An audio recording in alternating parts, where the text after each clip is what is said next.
Hey guys, it's Robert Gardner with the Robert Gardner Wellness Podcast. I believe this time we will have audio. Yes, a necessary part of a podcast is having audio, which I completely wasted Jennifer Brooks's time because we had lovely video. And if you could read lips, it would have been wonderful, but I had to do this again. Jennifer, can you tell them a little bit about you and your practice and where you're located? I am located in Yelm, Washington, which is a tiny little corner between Olympia and Seattle. For most people know where Seattle is. I'm about an hour and a half south. I've been running my business here in Yelm for about 2.5 years. It started out with 2 clients, and now I'm running at about 300 clients, fully booked out about 2 to 3 weeks in advance. Just, it's a constant hustling every day. How are you handling, you have kids, so how are you handling like that? I don't like the word work-life balance, but the phrase, but like, how are you handling that? That really can get tricky sometimes, but so my boys are almost 4 and 1.5. When my youngest one was born, I just put him in a baby wrap and wore him while I was massaging, so I didn't miss out on massage time with my clients. Now they go to daycare 2 to 3 days a week, and that gives me time to have longer hours in the office and be able to do admin work, the stupid little stuff behind the scenes that takes, quiet and time. Yeah, when I talk to therapists and I'm like, what are you doing? Why are you not working enough on your business? And I'm like, Robert, they have kids. Like, in my free time, I drink. like, I don't have this. I mean, I have a business, but I don't have that same, like, kids are just a huge drain on resources. They're wonderful in their own way, but it just takes more time. So it does. I always wonder how female colleagues are like working on that and like the balance. I see a little bit with some of the students too. They sometimes have partners who are weird about them not having set hours, or they work for themselves and don't really understand somebody who's not an employee.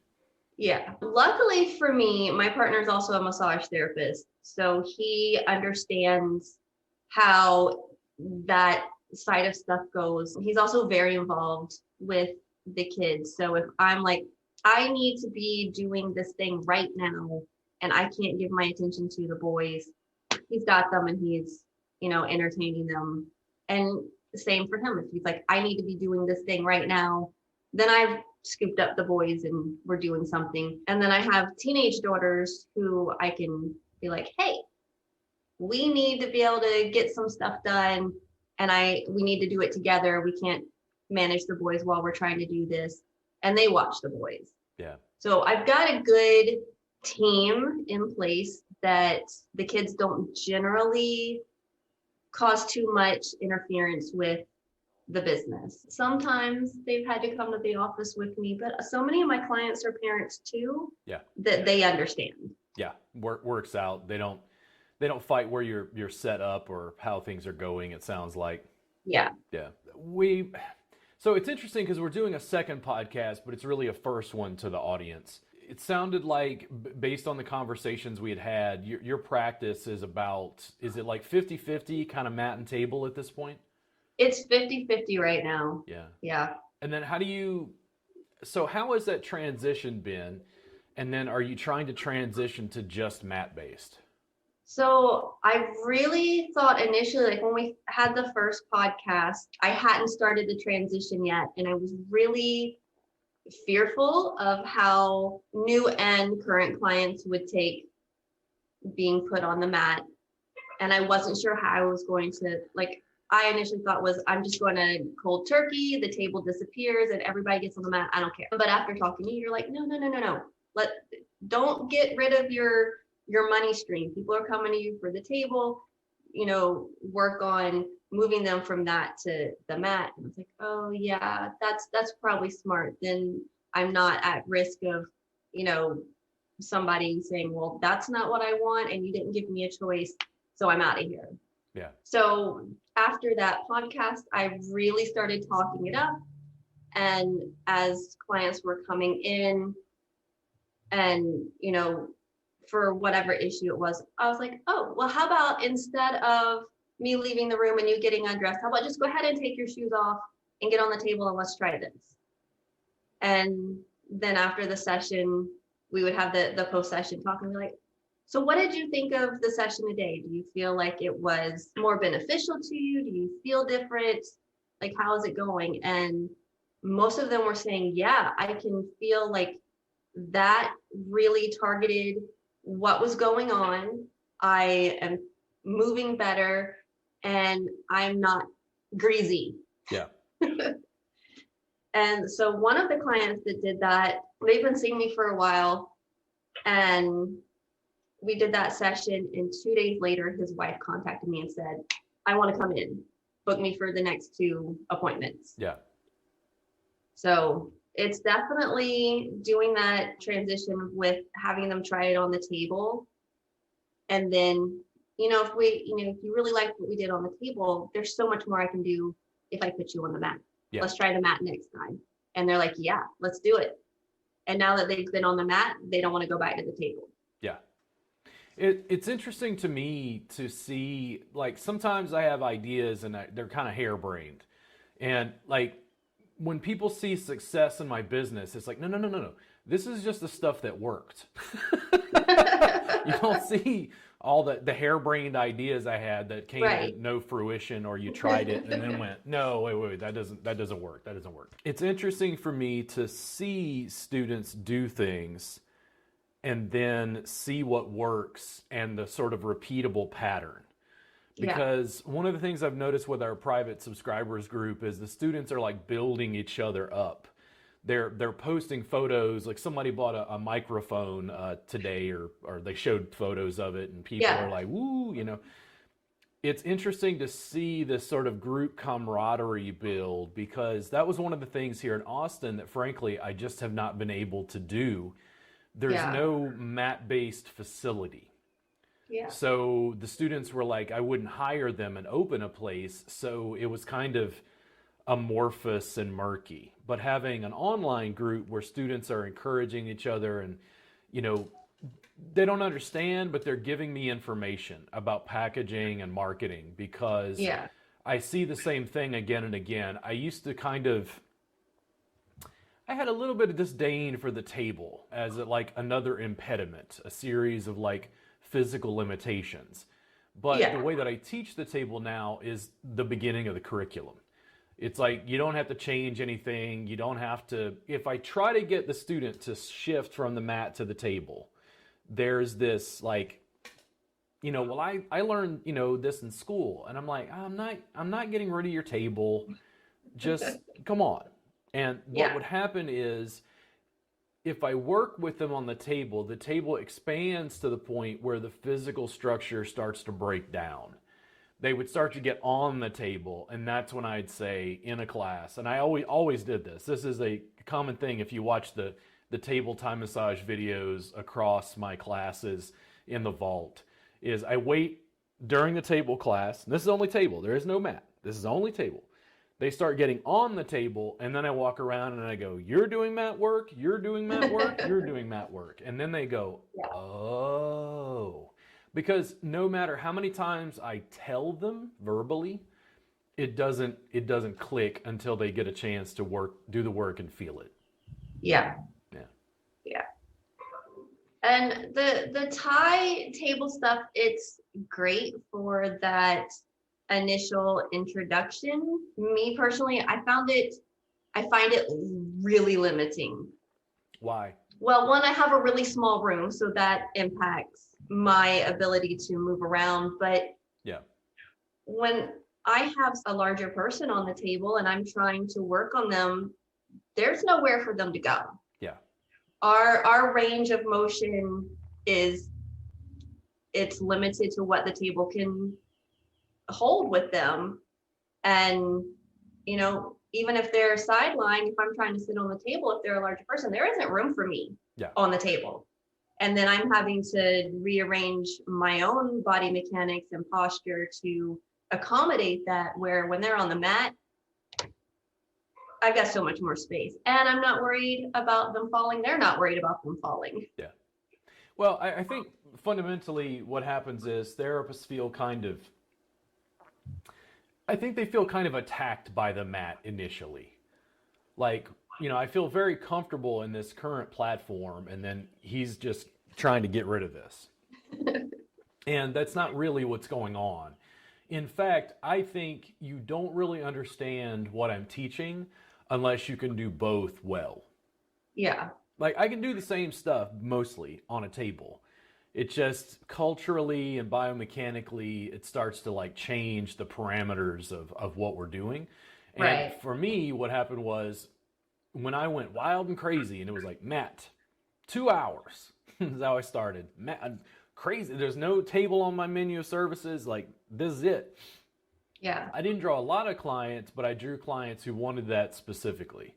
And then it continued to grow, and therapists still are sort of confused by that. It's such a weird niche practice.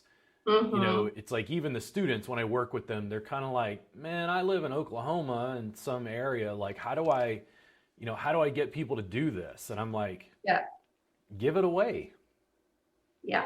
And they're like, And I did that. Yeah. So, and I live in a really small town. There's less than 10,000 people here. And that's what I did. So initially I started out advertising 90-minute sessions, half price, with the ability to record the session.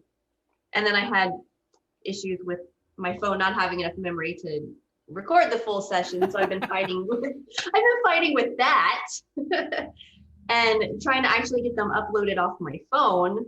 I think I finally got it figured out, but it's still a slow process. And then after I did that, I had those initial, I think 6 people come in. Then I started doing the free 30 minutes. And I limited it to how many people could come in for that, because I didn't want to be just throwing away a ton of free spots and not having money coming in. This is, how I pay my bills. So when I did that, the free 30 minutes at first, so I have somebody that helps do my social media, and I was telling them about doing this special, and I was like, but I guarantee nobody's going to take it. And he's like, what? But it's free. I was like, yeah, I know it's free. But people are weird about free stuff like this, and in general, they won't take it up. So we posted it, and no hits. A week later, we reposted it. And something about that particular week, or the timing, or how we worded it, all of a sudden I had those text messages and phone calls coming in, people wanting to book that free 30-minute session. And I had like 4 weeks of doing, I think I did three to four each week of these free sessions. And so now I just had my first client yesterday who saw my advertisement for doing the mat work in one of our local Facebook groups. And she's like, well, that sounds different. I like to try different. Yeah. And I've tried everything else for this issue that I've got happening. So why not try this? And she left. She's like, that was amazing. That's what I need. Yeah. The clients that I've had that they announce, this is my massage. This is the therapist I'm going to work with. This is the massage for me. That sort of language. When I accepted the work on its own terms and stopped trying to compete with massage, the whole business changed. Yeah. When I started focusing on, well, what is this? And this is what it is, and this is what it's good for, and this is how it's delivered, and this is why you want it. Yeah. Once I sold it to them, not everybody. I mean, some people just wanted a relaxation session that was F-Garage or Swedish based. But the people who liked it were like, dude, this is amazing. Like, what is this? Where did you learn it? Like this, I've never had anything like this before. Yeah. That got over my lack of personality and looks. Like, people kept coming in, sending their friends. Like, they're like, no. Robert doesn't do massage. You have to go get a session of this. Yeah. And I'm changing even how I interact with people when they are contacting me for a massage now. So my main source of communication with clients is text messaging. It's quick, it's easy, and I can do it while I'm, playing with my kids. So now when somebody says, hey, I'm looking to book a massage, I say, do you want relaxation or treatment work? Mm. So if they want relaxation, it's going to be several weeks before they can get in. Yeah. Like, because I don't, that's never been what I wanted to do in my business. They say treatment work, I'm like, great, I can get you in on this day at this time, come dressed in comfortable to move in clothes. I don't even mention the mat. So once they're here, then they're going, then they'll be experiencing what that is. And I mean, I do kind of explain, do I? I'd have to go back and look at my text message. I do think Well, it also depends on where they're finding you. Are they finding you online? They're either finding me through Google, which has now been switched over to the new business name and information, or they're finding me in the It is called Facebook MatMagick. It's called MatMagick. Yes. And I know there's some people that had a little, don't use magic in your name, but for me, it works. The clients that come in and see me, generally they walk out saying, that was magic, or you've got magic hands. Magic has always been a part of my business. So putting that in my business name really just kind of worked. And I've gotten some really good feedback here from it. So yeah, they're finding me through Google, or they're finding me through our local Facebook group, or word of mouth. And word of mouth really is kind of is the biggest. Small town. Yeah. Yeah, I think that notion of word of mouth, what I notice is sometimes people think it's somehow contrary to like the digital stuff I bring up all the time. And really what this is it's boosting a digital word of mouth. It's not just what the client says when they're like, oh, the session's magic. The real stuff happens when you've recorded the session, the client says that, you give me the video and I clip that portion, and now that goes on your social media. Because if they know Tiffany and they see that, that's like, what we say about her work isn't that important. What the clients say is everything. And that sort of testimonial review, quick Instagram video or Instagram story actually does go a long way. Yeah. It's not competing with a brick and mortar like individual connection.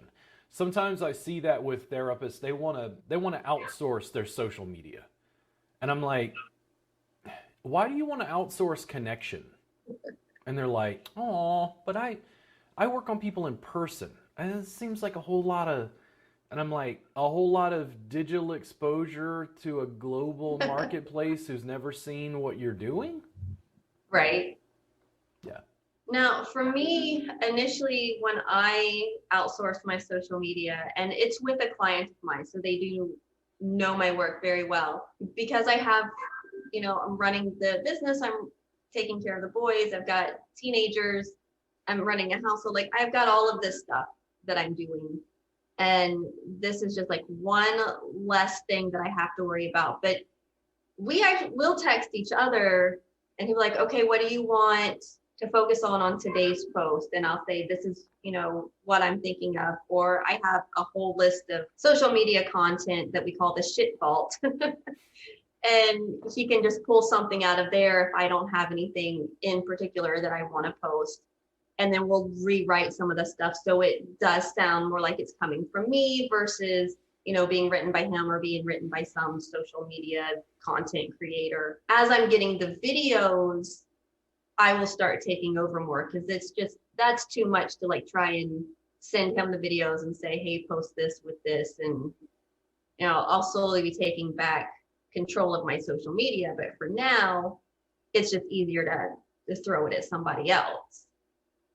A lot of factors. So for you, this is what I'm wondering. You continue building your private practice. You've brought your husband, I think, on board inside the business. Is he working currently? So he left his job 3-4 weeks ago. He's been wanting to go out on his own, start his own business. And he's got other things aside from massage that he likes to do. And initially he was going to try and create his own business here in my office. And then a couple of nights ago, he goes, it just makes more sense to join you. Yeah. And I'm like, yeah, It does. And it'll be a lot easier if we are working together as one business versus two separate businesses. Yeah. And so then we made that announcement Sunday evening. I posted about it Monday in our local group, because Monday is, they call it Business Monday, where you can post about stuff going on in your business. And 2 hours later, our local newspaper contacted me and said, we want to do a news article on you. You expanding your business, bringing your partner in, being available seven days a week. And I was like, holy crap. Like, this all just started, like, that snowball effect of everything that I've been working towards is finally starting to really, like, come to fruition. It's been interesting. When you're booked out, let's say you double your client base, you're booked out a month. What's the next step? I honestly have no idea. Do you want to teach? I've considered it. Me and my partner both have talked about doing, like, teaching CE classes. We're looking at a space next door actually that just came available and would have the space for us to do CE classes along with other movement type practices. However, there's some weird stuff happening where, like, they have two spaces that are available, a bigger space and a smaller space, and they won't rent the smaller space unless the bigger space gets rented first. So we're just kind of like sitting here on our hands waiting for the bigger spots to be rented so we can get the smaller space. But yeah, I would like to start teaching. So, I would like to have more people around that are doing what I'm doing. yeah, how do you feel about, and I always ask students about this. I don't have any judgment about your answer, by the way. Are you interested in being certified in whatever the trademark name becomes, and then going through like a teacher training to sort of teach under my moniker? So my feelings about certification have always kind of been certification doesn't equal qualification. Yeah, I agree with that. But some people do want to see that you've had that training, you've got that certification. I've honestly never had anybody ask me, like, even when I was a personal trainer, And when they I won't. was doing fitness nutrition, Yeah. nobody asked. They didn't care. I think it's probably more of a, I don't know how to word that. Brand. Some people really, really want that name Brand. and that certification. Yes, I would like to So the work difference under is you, and you can go teach your own CE classes, yeah, and they can be on whatever topic you want, and you can structure it and make your own curriculum and whatever. And that doesn't mean you can't also work with me right. on whatever brand I've got and whatever moniker. It doesn't mean you can't do your own movement-based classes or whatever. It's just trying to find out from students, because for me, I am actually a little bit more like you when it comes to certification. That concept in our industry is exceedingly misunderstood. It really And is. I consistently talk about brand. Brand. And they're like, what do you mean? And I'm like, listen, I'm going to make the CrossFit of the massage industry. I'm going to make something that people want so bad that, like, clients are just going to roll in because they're looking for the brand name. Yeah. And they're like, what? And I'm like, listen, it's never been done. The massage industry doesn't have a lot of brands. In fact, massage therapists are just using certification to get a brand name to be able to impress other massage therapists. Yes. Yeah. I know for sure, definitely, that I want to work under your umbrella. Yeah. You were that, like, I've been following you for several years now, and I like what you do. I like how you do it. And that has greatly impacted my business. And I've seen the changes happening in the Reboot Club, where when I joined, I think 2 years ago, there weren't a lot of posts. It was very scattered. And here over, I want to say just the last few months, really, I've seen it just kind of exploding. The live streams. Yeah. The live stream classes, like I said, I mean, when we got this podcast set up, I'm like, hold on, I got to press buttons, and how does this work? And the students only see what works. Right. They only see like the pile of failure I'm standing on. So the live streams, were a manifestation of the way that the technology was going. I was already online when COVID hit, but because of the nature of like clients go away and in-person classes go away, I had more time to sit down and do this, which is all the tech components, just more. Right. And what I was starting to understand was the students, I thought they were going into our subscribers vault, putting it on a big screen, watching videos and emulating what I was doing. They were just watching videos periodically. And I'm like, okay, like essentially what I'm doing is I'm hand holding. Mm-hmm.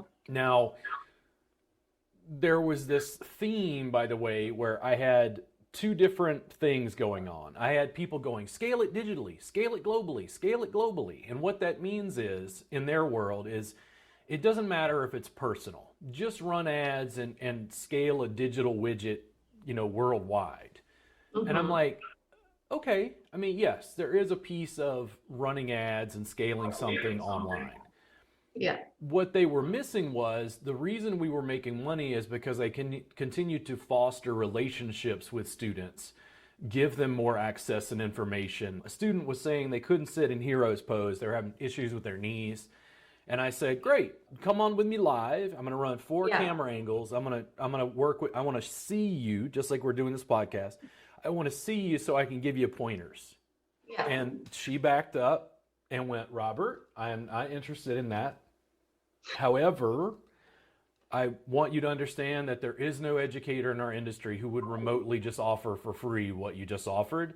And that's why I continue to study with you. And the thing is, that's where the income comes from. That's the actual business is, okay, yeah, run ads and scale globally, but like, can you build an audience and like build them up? It doesn't matter if they've been subscribed for 2 years. You have to continue nurturing them, giving them infrastructure, information, materials. The live stream is where, to me, it all came together. Like at first I was discussing it as an online class, and now I've started to call it a hybrid.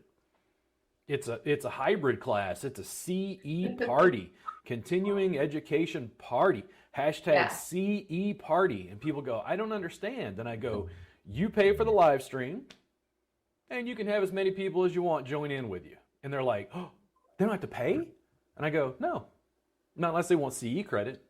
Yeah. And they're like, oh, but and I'm like, listen, you're getting hands-on feedback from other therapists that you work with, or the public, or your partner, or whoever. Yep. And I can answer your questions either via phone or text live. Yeah. And that's been amazing because like you have to understand that's a new concept that doesn't currently exist in our industry. I created it. We're having problems selling it because I literally can't convey the information fast enough for them to understand. When we just had this last class and there was this thing I was doing and I'm running 4 camera angles. So when they can't see something, I can see what's being presented and then go, nah, this camera angle looks a little better. Right. And I was showing something and then I flipped because the student messaged me and said, hey, I can't quite see what's going on there. And then 2 minutes later, I get a text and she's like, that was perfect. You completely like flipped the angle to show me exactly. And because it's in real time, it changes their notion. Like the stuff I see right now that's been like just chapping my ass is educators and school owners blocking online education. Yeah. Like, I mean, I just sit there and I'm like, guys, it's the internet and you are going to lose. Your failed business model. There's so many online CE classes. And even before COVID, there were online CE classes. Now it's expanded, obviously, but none of them are doing live. There might be a couple, but not in the way that you're doing it. No, It's completely different. I am so far ahead, I can't figure out how to convey it. And I just go, Robert, continue to advertise and continue to nurture the audience. Yeah. Continue to build, and eventually enough people will get it that it will continue to grow. I mean, when we did the subscription service, it took a year or two before people stopped asking, I don't understand, what's a subscription? Yeah. And it's like, when you're ahead, you have to use audio, video, AV to try to convey information. When I take a clip, like I did a consult, and I'm completely excited about this. You know, I did a consult. Stefan is in Houston. He needed some help. He was having issues with his shoulder.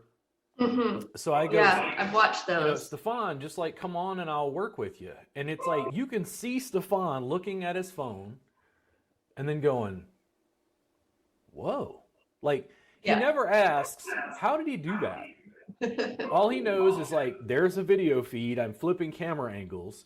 And then I'm like, oh, here's your infraspinatus. here's your teres, major and minor. You know, Yeah. and he's just like, whoa. But when I take a clip of that and then upload it to social media, that's the sort of re-engineering their brain for what they think is actually possible, because Yeah. this is where the industry is going. This is where the students are going. And it's hilarious to me because I go to the subscribers group and go, hey guys, I can show you how to make $100 an hour doing online consults. And they're like, no comment. Because it's so far out, like they're just starting. I mean, I saw it like when somebody posted the microphone, I just kind of giggled. I'm like, here it goes. Because once enough students are doing it and they see students winning, they're going to want to emulate those behaviors. Yeah. And I'm really kind of hoping that's what happens here, is that the other therapists are going to start seeing what I'm doing and how that's working, and they're going to want to join. And then I can finally get some work done on myself. It will bifurcate. Are you ready? So your clients are going to love it and your practice is going to grow. And then massage therapists are going to do this. Yeah. I love what she's doing. I hate her. I love what she's doing. I hate her. And then I'm sure there's already hate because, okay, so there's 10, 12 therapists in this town. Most of them take insurance, or they work for Washington. Okay, yeah. Yeah. They either take insurance or they work for somebody else. There's very few cash-based only massage therapists. I am one of those. I think there might be 3 of us that are cash-based only. I charge the most, and I am consistently booked out, where they're not, and they're charging a lower rate. They're charging, like 65 an hour, and I charge 80 an hour. They're going, why is everyone going to her when she charges more and she's got this long wait list? Even my best friend, she's like, I love you and I love seeing that you're successful, but I can't help but go, why isn't that happening for me? Why am I working so hard and not getting anywhere? She was taking insurance. Clients don't value you when they're getting a free or $10 massage. And too, she was also like, her cash base was 65 too. I was like, I refuse to take insurance. So the people that come to see me are coming to see me because of my work. And what I charge, it shows that I value my work, I value my time, and therefore they value my work and my time. It was simple.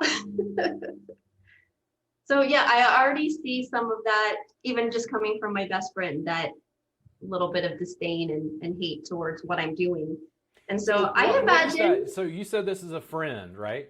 Yeah. So why do they have like ill feelings about you doing what you like and being successful? She doesn't see the hard work behind the scenes. What she saw was my exploding success. Yeah. From scratch, where she went and bought a business from another massage therapist. And it had been nothing but trouble from the moment she took over. even before she took over. It was, dealing with the insurance companies, dealing with all of that stuff that happens with the clients not respecting her time, and just it didn't come easy. And it didn't come easy for me either. It looks like that on the outside, but it wasn't that easy.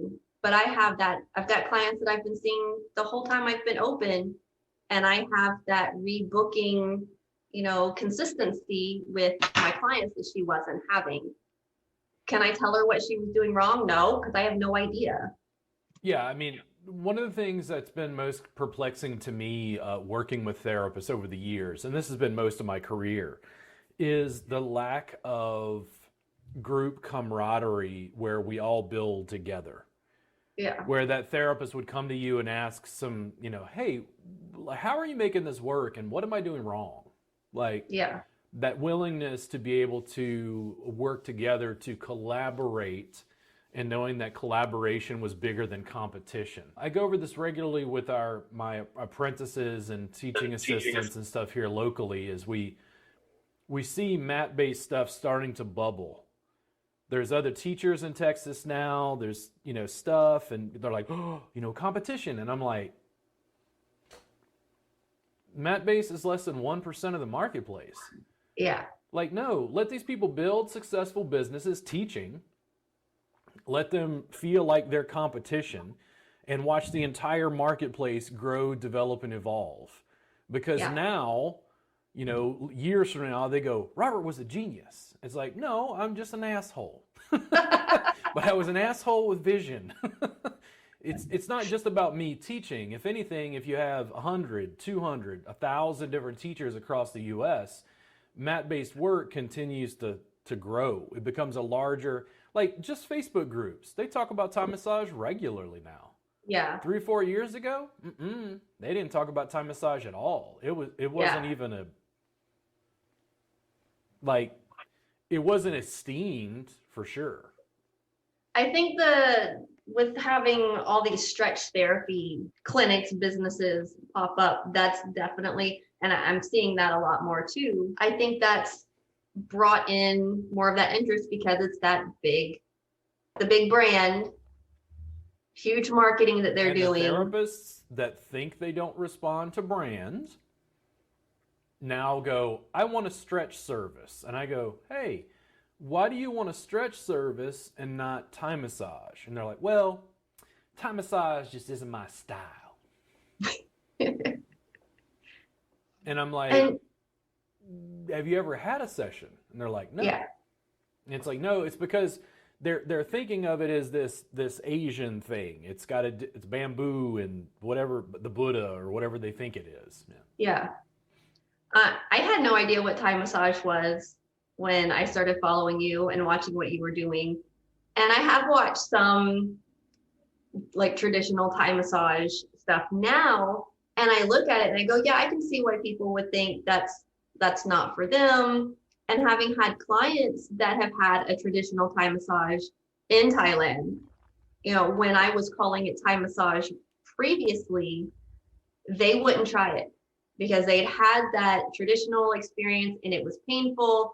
It didn't, actually go like take care of the problems they were having. It was just, you went through that whole, what is that called, sequence, and it hurt. It was fast and didn't accomplish anything for them. So they didn't want to try what I was calling Thai massage. Yeah. I stopped calling it Thai massage and called it mat-based therapy. And now they want to try it. And they've come in and said, oh, is this like Thai? Because you're kind of moving me in some of these things. I was like, yes, it's based on Thai massage, but I put my own work into it. Like, I do it how I feel, just following instinct and whatnot. We lost the trademark for Reboot, and that's been one of the weirder things that's happened in my business. So it was a reboot. Now, some lady in Washington State, by the way, got the trademark for Reboot like 2 weeks before we did. What? So they declined my trademark. It's just a brand name, right? Yeah. So a lot of people I work with were like, oh, they were totally just downtrodden. Like, I liked Reboot, And And I go, well, pick a new name. And they're like, oh, Yeah. but I don't like, making up a word or whatever. And I'm like, it's a brand. Yeah. And I struggled with that too. I was like, what do I call this? How do I describe it? What words And do I have for it? that issue, that's the thing. This, whatever's going on in my weird, convoluted brain and in my information crossing the corpus callosum and whatever, it's like the brand part, if I can give the student a brand and help support them, the students just they don't understand yet. They think they know what's going on. And it's like, listen, you work with me, you get certified, you say you want to teach, we put you through a teacher training program, and then guess who's editing your videos? Guess who's helping behind the scenes and like shoving? Because like your success is my success. Right. Like people will listen when this asshole isn't the face of the brand. When I show you, they'll be like, ooh, like I want to do this. And that thing is, it's the same thing you've seen with the success of Stretch Lab and Stretch Zone. No therapists were interested in the work until those businesses started doing it successfully. And then when those businesses started doing it successfully, then now they want it. And the thing is, the larger our group grows and the more the brand name grows long term, more people will copy it. I tell the students locally, they're like, oh, aren't you worried about competition? And I'm like, no. So community over competition. Between Andrea, Kristen, and I, we have a 1.6 million population in the greater Austin area who has no idea what the hell Thai massage or mat work is. There is no competition. Yeah. Yeah. I feel that way even with 10,000 people. I don't feel like there's competition. I have a massage therapist in this building that I rent my office from, a couple doors down. I don't feel like we are competing with each other. She has her style and she takes all insurance. And I have my style and I don't take insurance. We're two different therapists. Yeah. Especially mat work. If you push mat, there is no competition. Like no one else is doing it over here. Oh, dude, no. So I've been teaching in Austin for over 10 years and there's nobody doing it. Yeah. But hopefully, once they start seeing this and seeing how easy it is on their body and how effective it is for their clients, they're going to want to start learning this too. That's my hope. Yeah. I mean, right now I had a colleague, she brought some students down. She was teaching at a class in Dallas. And then she's like, hey, would you come to the school? And I go, okay, like I'm totally happy to. Just have them contact me, tell me percentages or whatever. And then they're like, we want 50%. And I'm like, yeah, that doesn't work for me anymore. And the thing is, this is business as usual pre-COVID. And I'm like, yo, bro, I got 4 camera angles and I teach globally in international waters. And they're like, but people can't learn online. And I'm like, okay. I mean, if you think so, I've been teaching online successfully for 3 years and it just keeps getting better with every stream. Yeah. And they're like, what? But, and I'm like, we got new shit now. But the thing is, it's like there's a piece, like I've got people sometimes, they want me to write articles for Massage Magazine, or they want me to write articles for the ABMP. They want me to go to the legislature and influence regulation. And I'm like, no. Like, dude, I am basically, get a trademark. I understand law, but I'm basically an anarchist. I'm like, watch this. And they go, well, TikTok is trash. And I'm like, yes, it's trash that get me 800,000 views on a 7-second video. Like, okay, I mean, you could fight the internet all you want and you're going to lose. There's no skin off my back. Like, I'm going to keep growing and teaching. I continue to serve students' needs, and you can see the students go, but I don't understand. How how are you continuing to give us stuff when we're only paying $7? And I go, oh, you think it's good now? Just wait. Like, I'm looking, I told somebody that our infrastructure is broken. Like, this is happening for Kristen too now because I've set her up with multicam.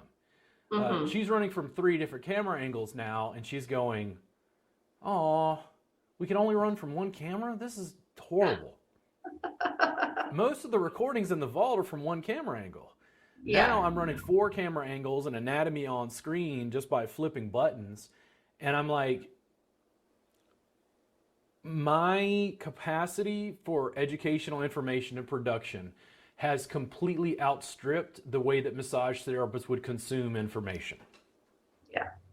I go, okay, listen, let's do this. I'll stream live 2 hours a day, 5 days a week, 52 weeks a year. That'll be 520 hours of new footage every year. And they go, wait, what? And I go, let's do 10 hours of live training every week. And they're like, but I mean, I don't know. Do I get CE credit?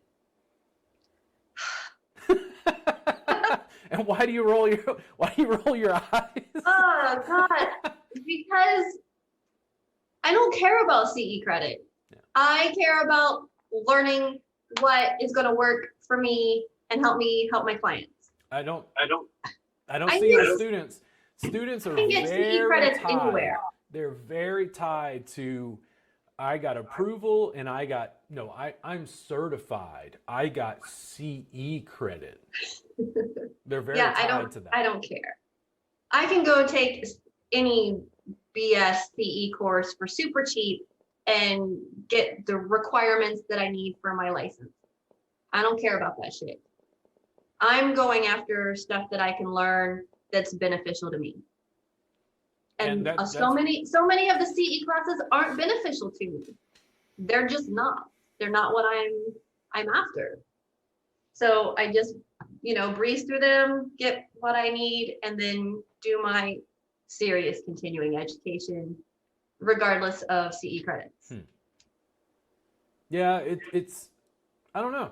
I mean, in the end, again, like, do I advertise? Yes. Do I continue to nurture the audience and build? Yes. And then I just don't worry about it too much. Like, I had somebody write me and they're like, how are you doing this? And how are you doing that? And I literally, these are clickable links. I was like, here's the cameras I bought. Here's the software I'm using. Here's the post-production of software, video editing. I literally sent clickable links for like 15 minutes. And I said, that might take you a year. Because that's what I did during COVID. Everybody else was, I'm not criticizing people. I'm just saying part of my business was already online and I just continued to hammer away at it. And this will probably be a successful podcast. We'll probably have both video and audio on this one. That's a wonderful thing. But it's like me pushing buttons. Like I was literally like, why is it not?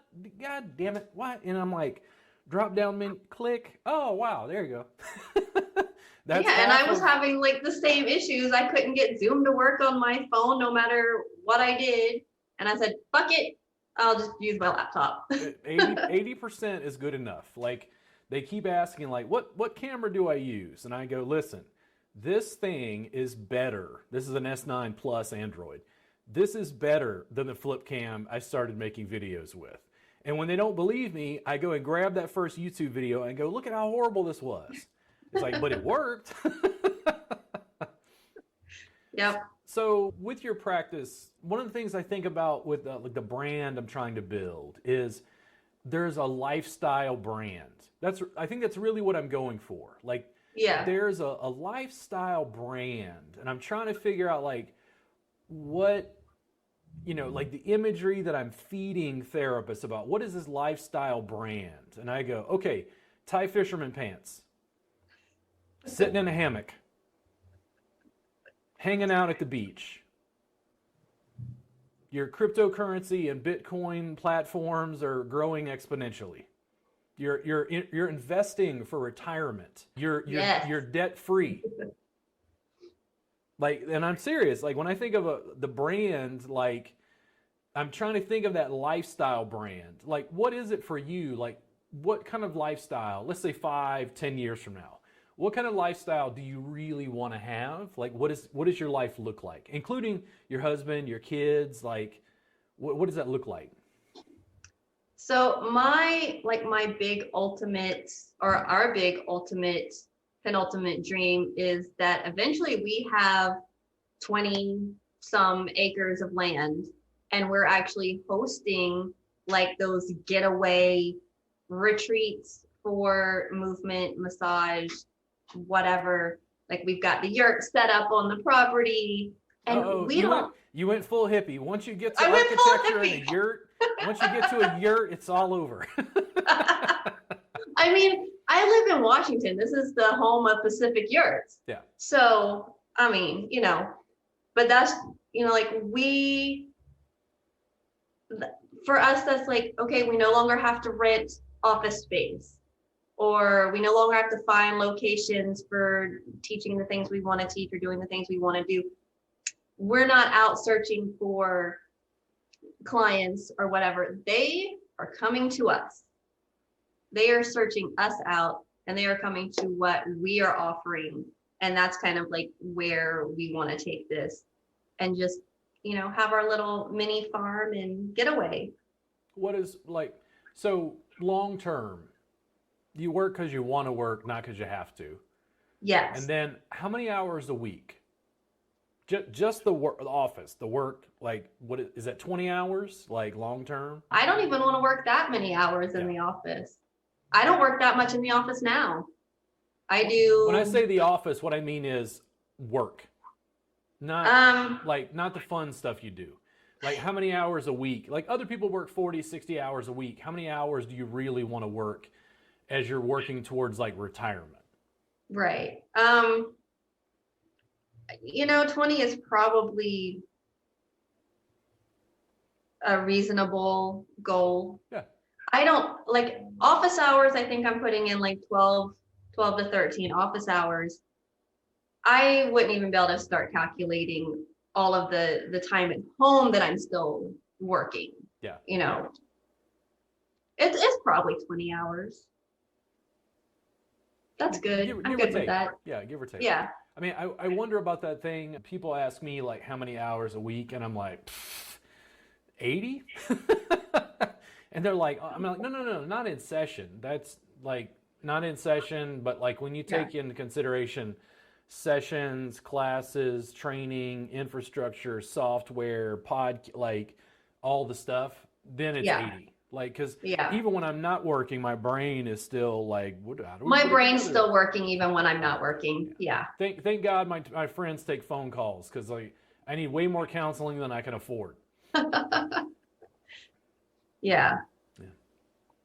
So let's see, what else is going on for you? Are you having any problems in the business that I might be able to help with?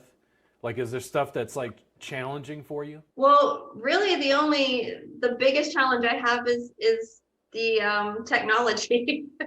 So what about tech? What's the problem? Well, I run iPhone, and of course, being out in Hicksville, nowhere town, we don't have good internet. So getting the stuff to upload from my phone onto Google Drive or Dropbox or iCloud has been the most insane challenge. So I tried to do the iCloud things. I don't have a Mac computer. Okay. I have a regular PC, which doesn't really work well with an iPhone. Okay, so the iPhone is just right now to record. Yeah. I think you said you also have a DSLR, like a camera. I have a DSLR that I need to like actually pull out and start playing with. So whatever the DSLR is, go to YouTube, type in whatever camera it is, name, and like tutorial, and find some 19-year-old kid who's going to walk you through like changing settings or whatever. DSLR is going to help because you probably got like an SD card. To be able to record to. So it's got more storage space. It's got more storage space. Yeah. So I think the iPhone is for short videos. The DSLR is for longer stuff. And if you need some additional help, I can help with some of that depending on what you're trying to do. You've already got a DSLR. I think the next thing is you got to get a microphone. Yeah, the lav mic is almost more important than the video. The video you get from your iPhone is perfect, to get started at least. Yeah. Yeah, I think once I've got some good video on there. Some of the things that are definitely a hindrance I'm finding is my space is so small that I don't have a lot of place that I can set the cameras where you can actually get a good angle. I feel like I'm constantly fighting with the tripod and moving it around, trying to find, like, especially when I'm moving around the client and working on different things, that I'm playing with that so much that it's taking away from my sessions. Yeah. So now I'm trying to figure out maybe hanging things on the wall that I can connect the cameras to. Yeah, like that. Yeah. And then better lighting. I have shit lighting in that room. But now that, we're moving into the nicer weather, so I'm actually hoping I can convince some clients to maybe, take the mat outside and let's go do stretching out there. And you already have a tripod, right? Yeah. Yeah. I've got a couple. Yeah. Oh, all completely easily solved issues. Not even, dude, not even a concern. The other thing is, if you're just shooting like a quick, thing with your phone, it's a minute. Yeah. Yeah. I mean, it would be different. So when the kids go away to daycare, that's it. When they go away to daycare, can your husband just shoot a couple videos for you? Yeah, he could. And you gotta be each other's camera people. So I live in Austin, and I'll give you a quick example where students are sometimes confusing to me. There's somebody in Austin. I'll teach a class in person. The students will go, "Oh, but I don't have a camera," and I'm like, "I do. I got 4 of them. Why don't you come over? I'll shoot some video." And they're like, "Oh, I don't want to be on camera." And it's because they act like the issue is, I don't have the equipment. And it's no, the issue is you lack resourcefulness. There isn't a massage therapist in Austin right now that if they contacted me, I would be unwilling to just shoot some video for them for free and do some editing, by the way. Yeah. Now, I'll notoriously be called an asshole, and it's no, you guys are just slow on the uptake. I'm here trying to build a business, and I don't have time to just mess around. You gave me some stuff. Now you give me better graphics, by the way. But I just wanted to make a video for you so you could see what the process actually looked like. Yeah. And you go, oh, shit, that looks better. Yeah. But I can do that again and again and again and again. We're getting to the point where, like I said, Kristen, she's getting frustrated if she only has one camera angle now. And I go, good.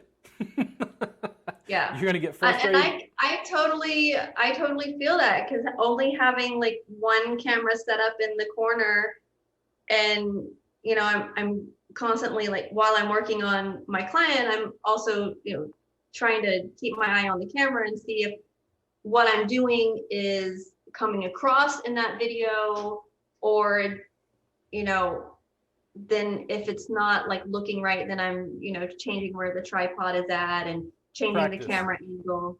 It's a pain in the butt. You get better with practice. The other thing is, it'll go much faster if you get your husband to just be the videographer. Yeah. If you can get movement, I'm talking to Kristen and Andrea, we're trying to take the Time and Size Jam online, and I know they don't fully get it. Yeah. I'm like, guys, you're teaching. You're on camera. Guess who your cameraman is? Now, guess whose videos look better? They're not only running 4 camera angles with anatomy on screen and wireless audio, they've got me getting movement. Yeah. They don't understand yet what's going to happen, because it looks so crisp, so clear, so clean. They just look like rock stars. Nice. Yeah. And for doing something like that where he's doing the recording, we definitely will have to be, outside or finding another space, because there's no way he can be moving around me while I'm trying to work in. I think my room is 8 by 11. Yeah. It's tiny. Yeah. So you said you're getting a second iPhone, right? I'm getting a second iPhone. So with And what was the reason for that purchase? So with the business growing, I've always used my personal phone as my business phone. Yeah. And with the way the business is growing, and now with him joining, I want to separate my personal from my business. So second iPhone for me, the iPhone I currently have becomes the business phone, and I get to separate that. And I have two phones now that I can use to shoot video. You have two cameras. Two cameras. The line between personal and professional continues to break down. You have one camera mounted way up, eagle's nest view down. Then you have another that's on a tripod, very low from a separate angle. You go press record, you work on somebody for 15 minutes, and you turn it off. Yeah. Then you pass the footage on to me, and I'm the one who helps you with the post-production and a little bit of editing. Perfect. The students think it's complex. It's not. If students regularly gave me like little 15-minute chunks, I go clip, clip, clip, clip, video, clip, clip, clip, clip, video. And they're like, some of the same footage? And I go, yeah, we could produce 3 or 4 videos just from that 15 minutes. Yeah. Yeah. Totally. Yeah. And the thing is, most therapists don't produce any video at all. If the therapist really understood what video production did to their practices, there would be no hesitation. For sure. If they really understood. But you got to do it to see it. It's always been amazing. Kristen was one of the first. She's like, oh my God, people are like signing up for sessions. And I'm like, you're making video. She's like, I'm like, Kristen, if you show people what you do, people want to purchase it. Yes. and for me, that's huge, because not having that, and I think Kristen even said this in a thing where she's like, clients could see what she was doing in video, they could hear what she was saying, but until they had that experience, they really didn't know what she was doing. And that's, I think, huge, getting people to see it, and then they experience it and they understand what they're seeing. And then they can share that with, you know, their 2 buddies, and their 2 buddies share that with their 4 buddies, or, you know, whatever. It's getting people to experience it. Yeah. The closest you're gonna get is like a Salt Bay. It's like that guy making video. They can't feel it. That was what Kristen told me. She's like, yeah. And I go, yeah. The thing is, I can't mass produce body work, but I can mass produce video. And it's not getting every client, it's getting enough. Every time I felt like a failure, I'd sit back and go, Robert, are your clients happy? Yes. Are your students happy? Yes. Are your bills getting paid? Yes. Then you're doing better than 99% of the people on earth. Now make it better. Yeah. Continue growing, developing, evolving. And that's what I've continued to do. Yep. And I've been watching, I mean, I know you've been doing this for a really long time, but I've been watching for the last 3 years and really seeing those big changes happening. And I'm loving it. I think that really helped encourage me to finally just say, I need to do this. I need to do it now. I need to quit waiting for the right time or the right words or whatever I was using to hold myself back. Yeah. It's absolutely like that. Yeah. I just had to jump. The difference is, and I don't mean to mock students or mock therapists.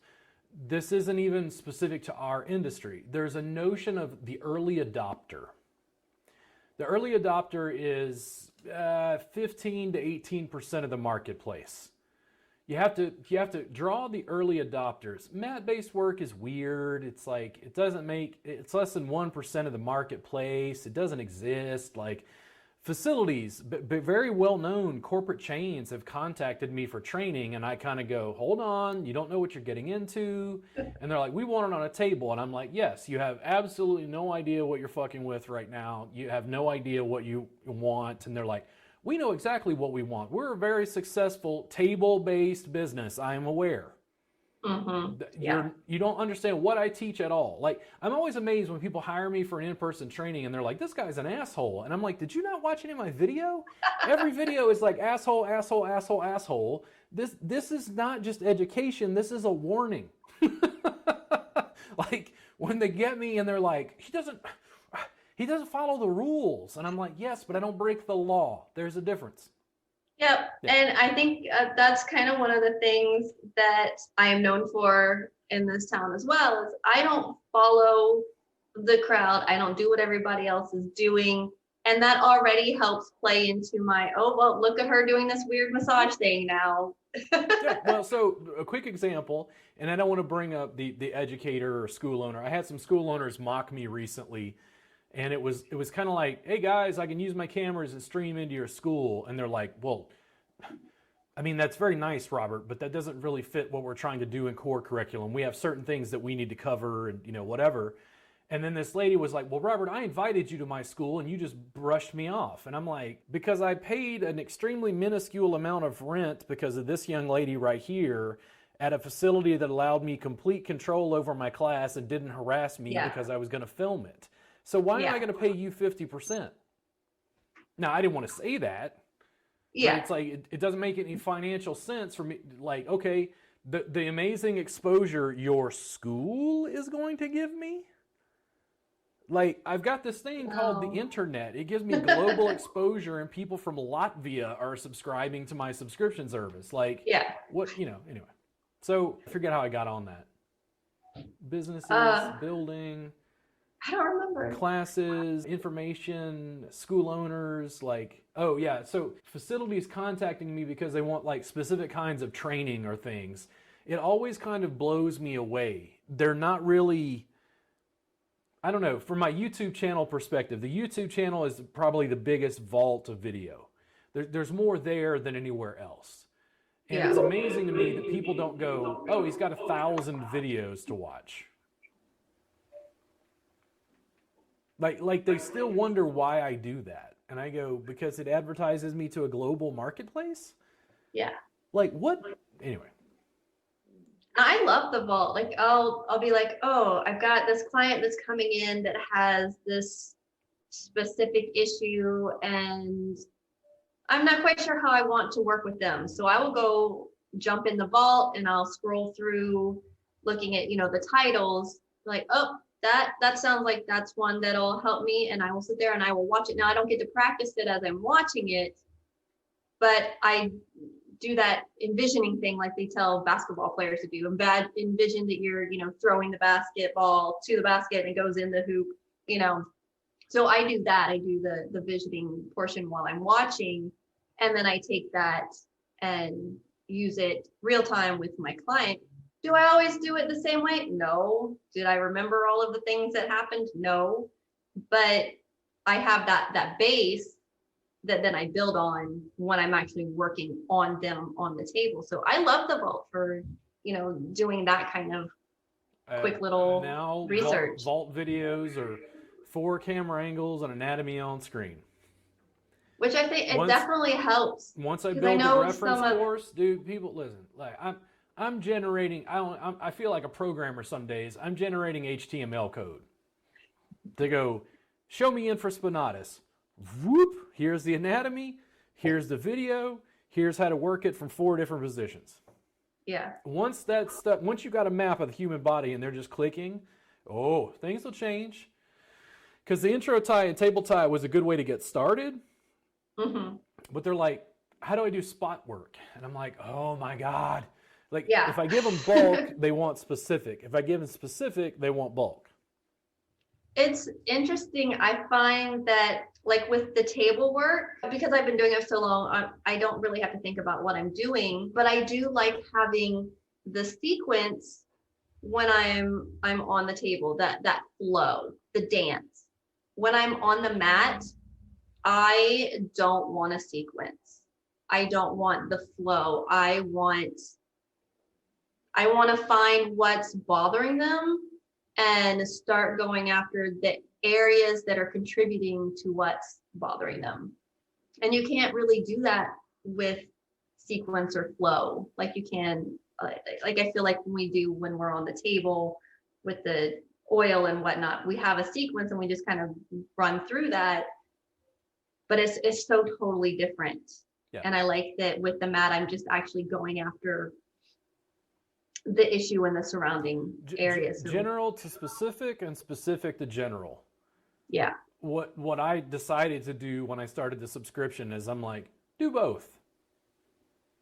And I went, Robert, that's going to take 10 years. And I'm like, yes, now get to work. Yeah. I mean, there's 600 hours there now. And now we're recording from 4 camera angles simultaneously. I'm like, the new videos are so good. I'm like, they're not even going to watch it. I'm like, it doesn't matter. It doesn't matter if they don't watch the old stuff. Just keep making the shit better. Like, we're teaching interactively live. If you'd have taken me and told me that I'd be teaching online the way we are, I wouldn't have believed you. So let's go ahead and close up. Your website is right below you, MatMagick.com. Any parting words? You want them to follow you on social media there? Yeah, totally. Follow me on Instagram. That's where I post the most these days. Facebook's kind of a afterthought as far as my social media postings. I do plan to be a little bit more active, hopefully over these next few weeks there with my, actually me being on Instagram, little videos here and there that's showing, who I am, what I'm doing, bringing in my partner, and, maybe seeing some stuff that we do with the kids, because obviously we massage our kids. Sure. Yeah. Your social media branding is you. So thank you guys so much for tuning in to the podcast. I appreciate you, Jennifer, coming and chatting with me again. Preferably, if we're lucky, in audio and video this time. Yeah, thanks for having me. You're welcome. You guys have a great day. Thank you so much for tuning in, and I'll be bringing more of the podcast to you very, very soon.